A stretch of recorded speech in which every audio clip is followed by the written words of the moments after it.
Hi everyone, welcome to week 2 of EDU 310. I was very impressed with our discussion last week. I was very impressed with the amount of participation and the amount of really great discussion that we had. So keep up the good work with that.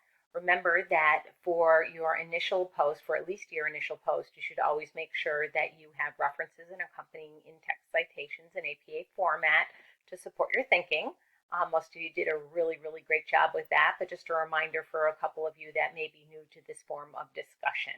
And as always, reach out to me if you have any questions about what that really means, about having references and having in-text citations if you have any questions about that. I did get a chance to read all of your submissions this week. They were great. We had some really wonderful papers and some really creative presentations. Just a little reminder that if you do choose to use any kind of a presentation, whether it be Prezi or PowerPoint or I don't know, Google Slides, make sure that you have a recorded narration with that as well. And we had one presentation this week that I was very impressed because it was I believe it was a PowerPoint presentation, but a video. It didn't just have a voiceover; it had a video in the corner through the entire presentation, and I thought it was very powerful. So if anybody has questions about that, I will, with the student's permission, hook you up with that student, and maybe she can give you a little bit of a tutorial and explain to you how she was able to do that, because it was a very powerful way of demonstrating knowledge. So for this week, for week 2, we are going to talk about indoor and outdoor environments. We're going to look at how they're designed both indoors and outdoors, and also how you can plan an environment to have a classroom that is a warm, inviting place that really does look at how children behave in that setting based on how you design the classroom. And I did notice that many of you in your papers this week did talk about the adult's responsibility for designing the environment and how the environment can impact behavior. So I think some of you do have a head start in this thinking. You're going to be reading chapter 7.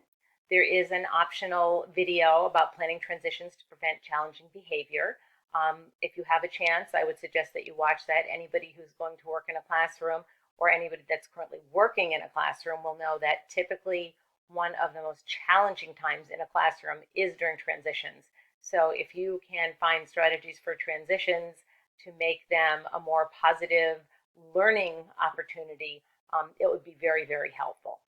And then we're also going to have an assignment about developmentally appropriate transition activities, and also our discussion about creating indoor and outdoor environments. So once again, please continue your awesome participation in the discussion board.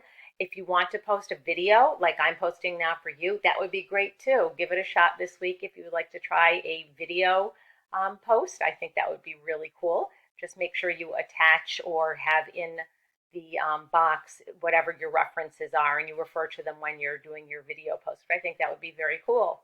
And again, if you choose to use any of the alternate forms other than a paper for your assignment this week, just remember that if it's a presentation, it should have some kind of video or audio voiceover that goes with it.